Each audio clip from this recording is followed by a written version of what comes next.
Welcome back to Copper Star Precision. We are continuing to go over the January 2025 NRL22 course of fire. This is stage 3. It is called New Buffalo Madness. It is off of the pyramid. This stage isn't really difficult. I think there was actually a revision emailed out, basically clarifying some stuff because the way it was worded was a little weird. This is the bonus stage, so if you want to go fast and try and get those bonus points, then this is the stage to do it. And we'll talk about some strategy and tips and tricks that if you want to go fast, what you might employ. But again, remember, pretty much no amount of bonus points is going to make up for a missed shot. So the stage description, as written originally, and I'll post the revised edition up here, but basically, on the start signal, we're going to engage the target with 2 shots from 5 different positions, starting with the left highest position you can reach. After every second shot, you have to alternate to the other side and work your way down the pyramid. So we've got one target, 2.5 inch at 88 yards. So we're going to dial, in my case, 1.3. We're going to set our parallax for that target, set it and forget it.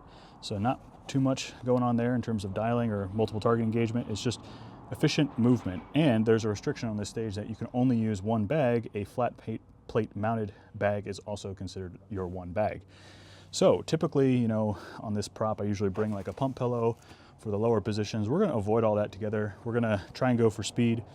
And because of the budget Ruger build that I've been doing videos on, we don't have an Arca rail or anything to attach a bag to, so we're just going to go with good old trusty Game Changer. So in order to be efficient in this stage, we're going to talk about how you kind of hold the rifle and hold the bag and kind of move them as one, just to minimize that time. If you want to go fast, you know, if you look at the transition distance between the rungs, obviously it gets further the lower you go. So we have to start top left. So for most people, that's either the 4th or 5th rung. And there is that part about working your way down. So let's say, you know, you went top left, rung 5, and you went bottom right, rung 1. Well, you have no way to go, you know, lower than that. So you technically, I think you would not be eligible to take any of those shots. Or if you took shots from a different rung, then they wouldn't count. So I think the easiest way is just the highest rung you can reach, in my case 5. So we're just gonna go left, right on the next rung, and then left. So for me, it's going to be standing for these 4 positions and kneeling. I know a lot of people are going to take the approach of, you know, top left, whether it be the 5th rung or the 4th rung, and then they're going to jump down to the 3rd rung, and you're going to go kneeling, kneeling, kneeling, kneeling. So I respect both ways. I think more, you know, the lower you are, the lower your center of gravity, the more stable you are. And yeah, once you do the top position standing, then the other 4 are kneeling. I'm gonna go with 4 standing positions because I think transitions are gonna be easier, and finish with 1 kneeling position on the left over here. So let's see what this looks like in practice, and get the trigger cam going. And we got 1 bag. Let's collapse our bipod. And let's start the clock.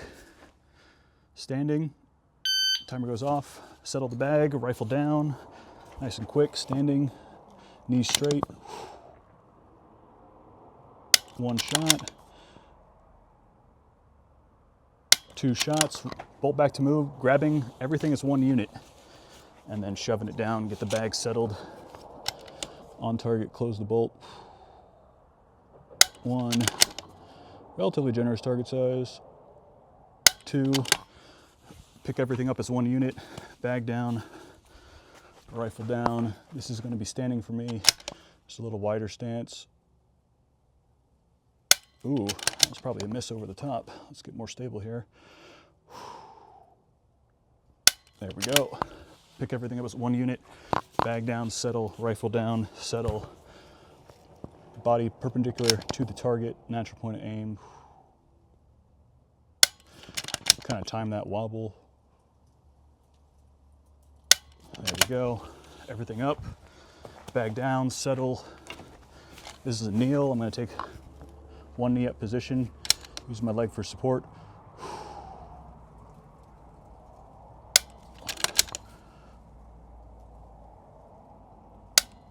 1, 2. So that was like 80 seconds elapsed. So 40 seconds left, plenty of time. As you can see, I probably missed a shot there. went over the top because I was wobbling up and down. So maybe I do need to consider taking my time and maybe going to these 4 kneeling positions here. So again, these are standing positions for me for here. I'm kneeling. I was way more stable with that rear support, you know, elbow on my thigh. So maybe that's the way to go for stability, especially if it's, you know, a windy day and you have to really concentrate on the wind, making good wind calls. I'd probably go that route. But if you're going for absolute speed, I think standing the positions is the way to go. So, hope these tips and tricks help. If they did, let me know down in the comments below. While you're down there, don't forget to like this video and subscribe to this channel. Again, these videos are early access, ad-free, and access to the dry fire targets on Patreon. But we've got 2 more stages to cover. And until I see you next time, as always, score more points.